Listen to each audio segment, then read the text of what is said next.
Most people today think being creative means being loud, following trends, or making things that are popular for just a moment.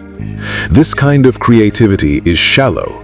It's like a quick noise that disappears fast, and it stops people from ever having truly great ideas. The world likes things that are safe and easy, and it often ignores the few people who have truly new, world-changing thoughts. But the people who really change the future don't care about being popular. They care about making the impossible happen. They know that having a big idea is not about waiting for a feeling.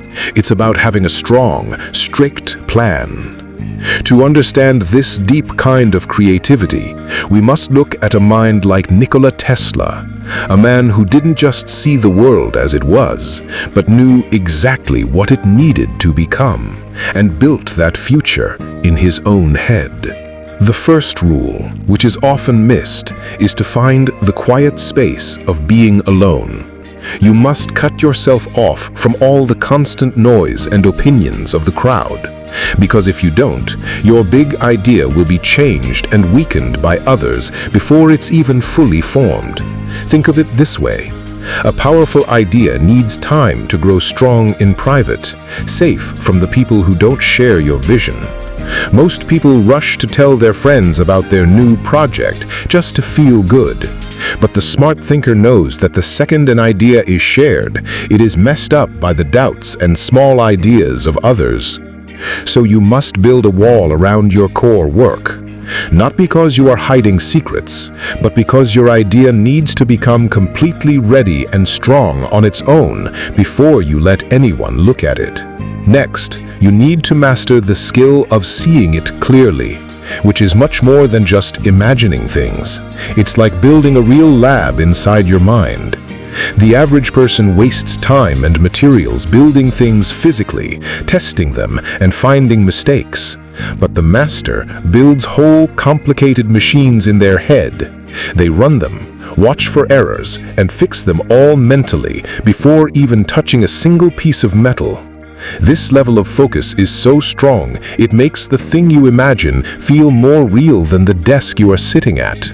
It is the fastest way to work, letting you change and improve your idea in minutes, a process that would take years in the real world. And it gives you a huge advantage over everyone else who is still messing around with glue and wires.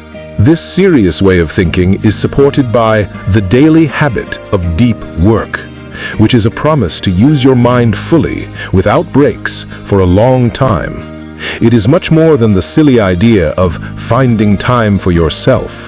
The goal is not to look busy by answering emails or having endless meetings, but to measure your day only by how much closer you got to your finished goal. It's the silent, hard work of your brain fighting with huge problems until they finally break and give you the answer. This quiet, deep focus creates a natural power, a kind of silent power, because the final results of your unseen effort are so big and so clear that people naturally respect them, meaning you never have to loudly tell people how smart you are. For this hard work to truly pay off, you must practice letting go of your pride. This means you must stop thinking of the idea as yours and start seeing yourself as just the person building the idea for the rest of the world, a step that very few people can truly take. Most people tie their self-worth to their project. If it succeeds, they feel great. If it fails, they feel ashamed. And this fear stops them from throwing out bad ideas. But the master knows that the laws of nature are the real creator, and their job is just to translate those laws. This detachment rule lets you fix your work without pain. If a design is bad, you throw it away instantly, without feeling sad or proud, because your only loyalty is to making the final product perfect, not to your own feelings about the path you took to get there. The true genius can live in the balance of two worlds, holding two different ideas at once, the wild dream and the cold, hard fact. Not as a fight, but as two necessary parts of one big truth. Most people get stuck in thinking that things are either good or bad, right or wrong. But the practical innovator knows that making real progress sometimes means making tough choices that people won't like at first. They are ready to choose the difficult path, the one that might cause immediate problems or make people mad, if it means getting the best possible result in the long run. Their internal guide is fixed only on the quality of the final outcome, knowing that the only thing that truly matters is the greatness of the thing they built. Success is also secured by the power of absolute focus, the ability to pull all your energy to one single goal while ignoring the thousands of small, tempting distractions that stop everyone else. In a world full of phone notifications and the need to do 3 things at once, the person who can focus on just one thing for a long, unbroken period becomes unbeatable. They achieve in weeks what others take years to do, simply because they refuse to waste their brain power on anything that doesn't directly serve their main project. This is the smart use of showing only what is necessary, where you only reveal the finished, perfect item and the necessary steps to make it. You keep the messy, long fight to create the idea hidden, saving your energy and making your progress look clean and almost magical to outsiders. The last and most important rule is the acceptance of the need to fail, which is the understanding that when you are aiming for something new, your first 100 tries are not mistakes. They are essential steps that must happen to show you the one right way. While the average person sees failure as a reason to give up, the strategic thinker welcomes it as a key piece of information, a clue, knowing that creation is mostly a smart fight against error, where every failed test removes a bad choice and brings the search closer to the truth. By being completely focused on the final achieved result instead of how comfortable the journey is, the inventor builds a total inner toughness, using every problem not to doubt the goal, but to make the plan better. You now have the simple, clear steps that separate the true inventor from the casual dreamer. And the main lesson is this: real creative power is a strict, demanding way of life, not a happy accident.